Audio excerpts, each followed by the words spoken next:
ओम साई राम। चलिए आज महागणेश पुराण की कथा सुनाने से पहले मैं आपको बताना चाहती हूँ, जो आज कथा मैं आपको सुना रही हूँ, अगर उसे कोई सच्चे मन से सुनता है तो उनके जीवन में अगर कोई बहुत परेशानी चल रही है और लंबे समय से चल रही है और कोई भी प्रकाश की किरण नहीं दिख रही, तो कहते हैं अगर उसे सच्चे मन से ये कथा वह इंसान सुनेगा तो ज़रूर उसके जीवन में बदलाव आएगा, गणेश जी की कृपा प्राप्त होगी और वह प्रकाश दिखाई देगा जिसका वह काफ़ी समय से इंतज़ार कर रहे हैं। चलिए अब मैं गणेश जी की कथा प्रारंभ करती हूँ। एक बार एक राजा थे, उनके पास धन धान्य सब कुछ था, बहुत अच्छी प्रजा भी थी और वे बहुत अच्छे राजा थे। उनका जो संतान थी, उनको जब वो संतान प्राप्ति का योग बना तो उसके बाद क्या होता है, उनकी संतान गूंगी, बहरी और कहीं और उनको शरीर से एक बदबू आती थी, बहुत ही गंदी दुर्गंध जिसको बोलते हैं। तो राजा बड़े परेशान थे, उन्होंने बहुत इलाज कराया पर कुछ भी उनको फ़ायदा ना हुआ। एक बार एक ऋषि मुनि आए और उन्होंने बोला कि तुम अपनी पत्नी को बोलो कि वो अपने पुत्र को ले जाकर तीर्थ स्थान काफ़ी जगह जाए और दर्शन करके आए, तुम्हारे पुत्र ठीक हो जाएगा। रानी जब सुनती है तो खुश हो जाती है, उसके मन में उम्मीद आ जाती है, वह अपने पति से बोलती हैं कि मैं जाना चाहती हूँ, राजा भी आज्ञा दे देते हैं। तब वह अपने पुत्र के साथ अलग अलग जगह जाती हैं, तो बीच में एक डाकू होते हैं, वो उनको लूट लेते हैं, उनका सारा सामान सब चीज़ें अपने पास रख लेते हैं और वो मतलब वो अपना जीवन एक भिक्षा मांग कर बिताने लग जाती हैं। पर जिस तीर्थ यात्रा पे वो निकली होती हैं उसका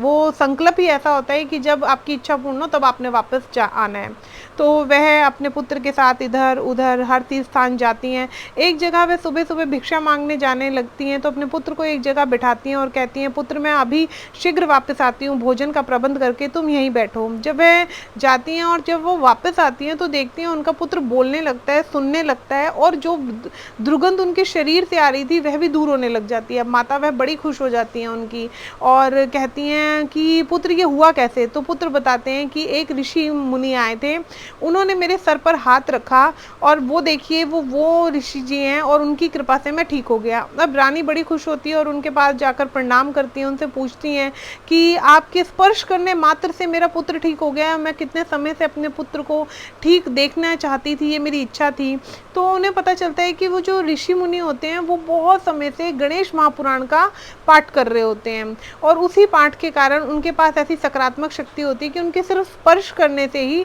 वह ठीक हो जाता है बच्चा और वो उसमें दुर्गंध आने बंद हो जाती है, वो सुनने लग जाता है, बोलने लग जाता है। अब वो गणेश पुराण जो उन्होंने पढ़ा होता है ऋषि मुनि ने, तो ना माता बोलती है कि मेरे पुत्र को इतना दुख क्यों झेलना पड़ा और ये सब क्या है, किस कारण से हुआ। तो वो कुछ देर मौन रहते हैं और उनको सुनाते हैं, बताते हैं,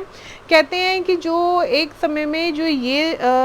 तुम्हारा आज पुत्र बना है, ये एक समय में एक पिता था एक बच्चे का और वो जो बच्चा था उसने क्या किया, मतलब वह जैसे पति पत्नी होंगे और उनकी एक संतान होगी और वो गणपति जी को बहुत मानता था। तो उसने क्या किया, एक दिन मिट्टी की प्रतिमा बनाकर गणेश जी की पूजा प्रारंभ कर दी और ये इन सब चीज़ों को उस समय पे नहीं मानता था,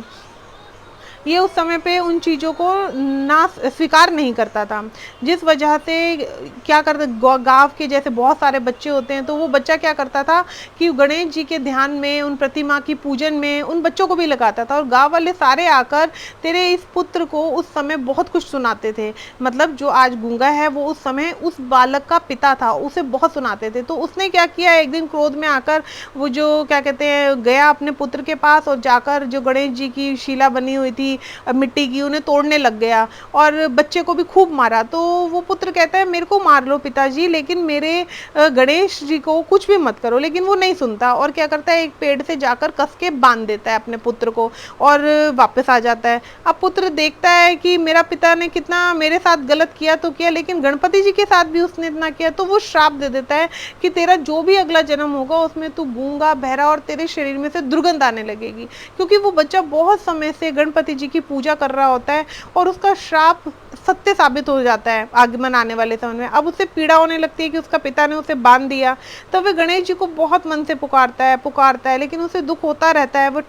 पीड़ा होती है, रस्सी से बंधा होता है, जकड़न होती है उसे। तो वो कहता है, लगता है गणेश जी जिनकी मैं आपकी पूजा कर रहा था आप हो ही नहीं। उतने में एक साधु रूप में गणपति बप्पा आते हैं और उनको खोलते हैं और कहते हैं जो तूने श्राप दिया था आगमन आने वाले जीवन में सफल होगा। तो जो बच्चे ने अपने पिता को श्राप दिया था, ये वही पिता था जो राजा का पुत्र बनकर मतलब उन्होंने जन्म लिया और उसके बाद वो श्राप को भोग रहे थे, लेकिन जैसे ही गणेश जी के महापुराण पढ़े हुए ऋषि मुनि ने जब उन्हें स्पर्श किया तो वो ठीक हो गए। तो देखिए कैसे एक छोटी सी कड़ी हमारे पूर्व जीवन की जुड़ी हुई थी, लेकिन गणेश जी के महापुराण जो पढ़ते थे उनमें इतनी शक्ति थी कि उनके स्पर्श से वह ठीक हो गए। तो कहते हैं गणेश महापुराण को अगर गणेश चतुर्थी के समय सुना जाए तो उसका फल बहुत हमें मिलता है। तो बस यही इच्छा है, आप सबको खुश